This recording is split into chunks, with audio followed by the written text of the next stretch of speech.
નમસ્કાર વિદ્યાર્થી મિત્રો, આપણે આજે ધોરણ 5માં ગુજરાતીની અંદર એકમ નંબર 3 મહેનતનો રોટલો પાઠ વિશે ભણીશું. એના પહેલાં આપણે થોડી માહિતી લઈ લઈએ કે આપણે કોઈ પણ કામ કરવું હોય તો આપણે એના પાછળ શું કરવું પડે છે? મહેનત એટલે કે શ્રમ કરવો પડે છે. શ્રમ કર્યા વગર આપણને કોઈ જ ફળ મળતું નથી. ઉદાહરણ તરીકે લઈએ કે આપણે મહેનત કરીએ તો જ પરીક્ષામાં પાસ થવાય છે, એમને પાસ થવાતું નથી. એ જ રીતે જીવનની અંદર પણ આપણને કંઈક મેળવવું હોય તો મહેનત પણ કરવી પડે છે. મહેનત કર્યા વગર આપણને ફળ મળતું નથી. તો આપણે આજે એવો જ એક પાઠ મહેનતનો રોટલો વિશે આપણે ભણીશું. તો એના લેખક છે પન્નાલાલ પટેલ. પ્રસ્તાવના: આ બોધકથામાં શ્રમ, સ્વાશ્રય અને પ્રામાણિકતાનો મહિમા કરવામાં આવ્યો છે. બોધકથા એટલે કે વાર્તા, બોધ આપવામાં આવે છે કે આપણને એની અંદરથી કંઈક શીખવા મળે છે. શ્રમ એટલે મહેનત, અને સ્વાશ્રય જાતે મહેનત કરવી. સ્વાશ્રય એટલે જાતે મહેનત કરવી. અને પ્રામાણિકતા એટલે કે ઈમાનદારી. કોઈ પણ આપણને કોઈ વ્યક્તિ કામ સોંપે તો એ આપણે ઈમાનદારીથી કામ કરવું જોઈએ નહીં. એની અંદર આપણે કોઈ દિવસ દખલગીરી કરવી જોઈએ નહીં. તો કે શ્રમ, સ્વાશ્રય અને પ્રામાણિકતાનો મહિમા કરવામાં આવ્યો છે. આ પાઠની અંદર શ્રમની વાત, સ્વાશ્રયની વાત અને પ્રામાણિકતાની વાત કરવામાં આવેલી છે. મોચી ભગત મફતનું સ્વીકારવાની સ્પષ્ટ ના પાડે છે. એક મોચી છે જે બૂટ ચપ્પલને સીવે છે. એ મોચી ભગત ક્યારેય પણ મફતનું કંઈ પણ લેતો નથી અને મહારાજને, સાધુ મહારાજ જોડે મફતનું લેવાની ના પાડે છે. આમ મોચી ભગત દ્વારા આપણને શ્રમ, સ્વાશ્રય અને પ્રામાણિકતાનો બોધ મળે છે.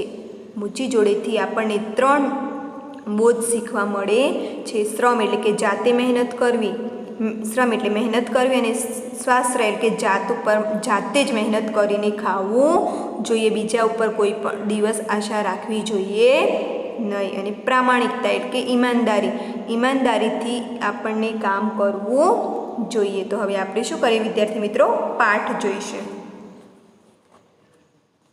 કાશી નગરીમાં એક મોચી રહેતો હતો.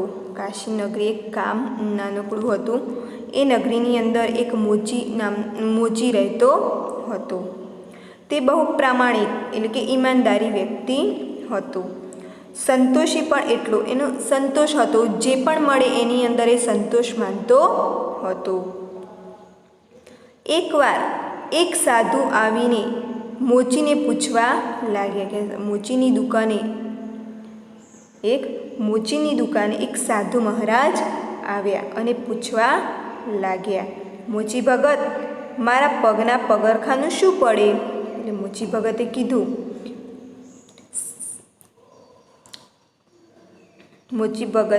સાધુ મહારાજે મોચી ભગતને કીધું કે મારા પગના પગરખા એટલે જોડા, પગનું રક્ષણ મેળવવા માટે આપણે જે ચપ્પલ પહેરીએ શું કહેવાય? જોડા કહેવાય, અને પગનું રક્ષણ પણ કહેવાય. તો કે પગરખાનું કેટલા લેશો? શું પડે એટલે કે કેટલા પૈસા લેશો? મોચીએ કહ્યું, મારી પાસે સીવેલા તૈયાર નથી મહારાજ. મોચી ભગતે સાધુ મહારાજને જણાવ્યું કે મહારાજ, મારી જોડે તમારી માપના ચપ્પલ સીવેલા પડેલા નથી.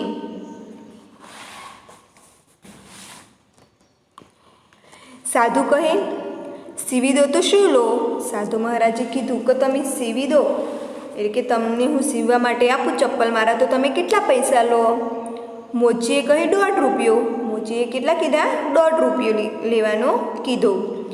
સાધુને નવાઈ લાગી.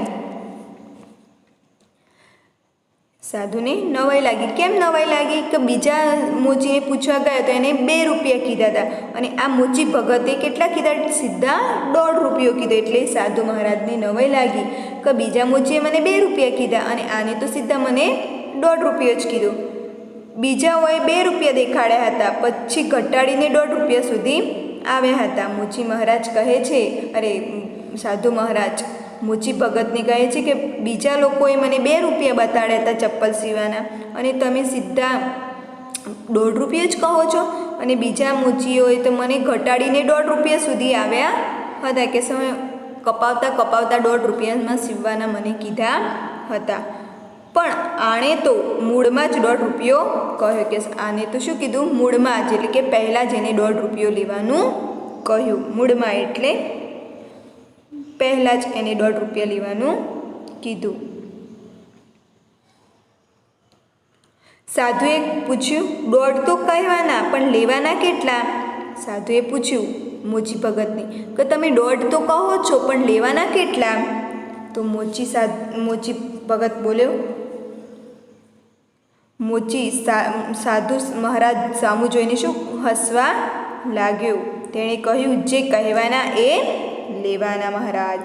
એટલે મોચી ભગત પહેલાં સાધુ મહારાજ સામું જોઈને હસવા લાગ્યો, અને એને કહ્યું મહારાજને કે જે કહેવાના મહારાજ એ જ લેવાના અમે. આપની ઈચ્છા હોય તો બનાવું. મોચી ભગત સાધુ મહારાજને કહે છે કે જો તમારી ઈચ્છા હોય તો હું તમારા જોડા એટલે કે પગરખાં બનાવું. સાધુએ કહ્યું, અચ્છા બનાવો, ક્યારે આપશો? સાધુ મહારાજે કહ્યું કે સારું બનાવો, વાંધો નથી, ક્યારે આપશો મને?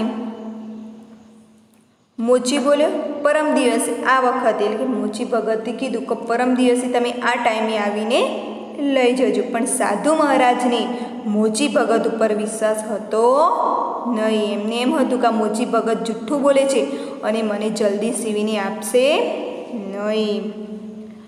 સાધુ કહે, જરૂર હો, મારે પરમ દિવસે સાંજે જવું છે, માટે ઢીલ ન થાય. સાધુ મહારાજે મોચી ભગતને કીધું, સારું હો, જરૂર તમે મને પરમ દિવસે આ ટાઈમે મને આપી દેજો. મારે સાંજે બહાર જવાનું છે. ઢીલ એટલે કે વિલંબ, એટલે કે બહુ વાર કરતા નહીં. ઢીલ એટલે ચપ્પલ સીવવામાં કે સાધુ મહારાજ મોચી ભગતને કહે છે કે ઢીલ એટલે કે તમે ચપ્પલ સીવવામાં કોઈ વાર કરતા નહીં. મોચી કહે, જાઓ કે ન જાઓ, પરમ દિવસે તમને આ વખતે જરૂર મળી જશે. મોચી કહે છે સાધુ મહારાજને કે તમે પરમ દિવસે બહાર જાઓ કે ન જાઓ, પણ પરમ દિવસે તમને આ જ ટાઈમે એટલે કે આ વખતે કે આ જ ટાઈમે તમને જરૂર તમારા પગરખાં એટલે કે ચપ્પલ તમને મળી જશે. પણ સાધુને મોચીના વાયદામાં જરા પણ વિશ્વાસ નહોતો. સાધુ મહારાજને મોચીએ વાયદો તો કર્યો હતો કે પરમ દિવસે આ ટાઈમે આવીને તમે લઈ જજો, પણ સાધુ મહારાજને મોચી ઉપર જરા પણ વિશ્વાસ હતો નહીં. વાયદો એટલે કે જે એમને વાયદો કર્યો હતો કે આ ટાઈમે આવીને તમે મુદત, વાયદો એટલે શું થાય, મુદત. આ મુદત એટલે કે જે ટાઈમ આપ્યો છે એ ટાઈમે આવીને લઈ જજો. પણ સાધુ મહારાજને જરા પણ મોચી ભગત ઉપર વિશ્વાસ હતો નહીં. બીજા દિવસે વળી એણે મોચીને ત્યાં આંટો માર્યો. કે બીજા દિવસ સાધુ મહારાજે એમ થયું સાધુ મહારાજને લાઈને ત્યાં મોચી ભગતને ત્યાં આંટો મારી આવો. એને ચપ્પલ સીવવાનું કેટલું કર્યું, તો સાધુ મહારાજ મોચી ભગતને ત્યાં આંટો મારવા જાય છે. આંટો મારવો એટલે રૂઢિપ્રયોગનો શું થાય, એક જગ્યાએથી બીજી જગ્યાએ જવું, તપાસ કરવી. શું થાય કે તપાસ કરવી. બીજા અર્થમાં શું થાય કે તપાસ કરવી. આંટો મારવો એટલે કે તપાસ કરવી, અથવા એક જગ્યાએથી બીજી જગ્યાએ જવું. મોચીને પૂછ્યું, મોચી ભગત કેટલી આવી આપણું કામ? સાધુ મહારાજે મોચી ભગતની દુકાને જઈને પૂછ્યું કે મોચી ભગત કેટલી આવ્યું કામ, આપણું કામ? એટલે મોચી ભગતને પૂછે છે સાધુ મહારાજ કે જે મેં તમને ચપ્પલ સીવવા માટે આપ્યા હતા એ ચપ્પલ સીવવાનું કામ કેટલે આવ્યું છે? મોચીએ કહ્યું, બેફિકર રહો મહારાજ, વાયદો નહીં ચૂકું. બેફિકર એટલે કે વંચિત, એટલે કે ચિંતા કર્યા વગર રહો. બેફિકર એટલે કે ચિંતા કર્યા વગર રહો મહારાજ, વાયદો નહીં ચૂકવું એટલે કે અવધિ થાય અને મુદત પણ થાય એટલે કે વાયદો એટલે કે હું તમને જે વાયદો કર્યો છે એ વાયદો હું ચૂકીશ નહીં. છતાંય સાધુની શાંતિ ન વળી. છતાં પણ સાધુને મોચી ભગત ઉપર વિશ્વાસ હતો નહીં. ત્રીજા દિવસે સવારમાં વળી સાધુને વિચાર આવ્યો. જે દિવસે સાધુ મહારાજને સાંજના મોચી ભગત ચપ્પલ આલવાના હતા એ દિવસ સવારે ત્રીજા દિવસ સવારે સાધુ મહારાજને વિચાર આવ્યો, લાવની જરા મોચીને ત્યાં આંટો મારો. એને ત્રીજા દિવસ સાંજે આપવાનો હતો મોચી ભગત ચપ્પલ, પણ ત્રીજા દિવસ સવારે સાધુ મહારાજ મોચી ભગતની દુકાને આંટો મારવા ગયા. પણ આ વખતે તો મોચીએ સાધુની કિંમત કરી. વારંવાર આપણે કોઈના ઘરે જઈએ તો આપણે કોઈ કિંમત કરી જાય કે આ કેટલામાં છે. તો એવી જ રીતે આ સાધુ મહારાજની કિંમત એક મોચી ભગતે કરી લીધી. એનો કિંમત કરવી એટલે રૂઢિપ્રયોગનો શું થાય? કદર કરવી. શું થાય? માપ કાઢી લેવું કે આ કેટલામાં છે. તો મોચી ભગતે સાધુ મહારાજની કિંમત કરી લીધી. તેણે કહ્યું, મહારાજ તમને માણસ પારખતા આવડતું નથી. સાધુ મહારાજને શું કીધું મોચીએ? કે મહારાજ તમને માણસ ઓળખતા આવડતું નથી. પારખતા એટલે ઓળખાવતા. માણસ ઓળખતા આવડતું નથી. આખી દુનિયા જુઠ્ઠું બોલે છે એમ જ તમે માનો છો? મોચી ભગતે સાધુ મહારાજને એમ કીધું કે તમને તો એવું લાગે છે કે આ આખી દુનિયા છે એ જુઠ્ઠું બોલે છે એવું તમે માનો છો કે છે? નાહક શું કામ ધક્કા ખાઓ છો? સાંજે આવજો, જાઓ. સાધુ મહારાજને શું કીધું મોચીએ? કે નાહક એટલે કે વગર કારણે શું કામ તમે મારી દુકાને ધક્કા ખાઓ છો? જે સમય મેં તમને ચપ્પલ આપવાનો વાયદો કર્યો છે એ સમયે હું તમને ચપ્પલ આપી દઈશ. તમે શું કામ નાહક એટલે કે શું કામ વગર કામના ધક્કા ખાઓ છો? ધક્કા ખાવ છો નો રૂઢિપ્રયોગ શું થાય? ખોટો ફેરો કરો છો. શું કામ ખોટા મારી દુકાને આવ કરો છો?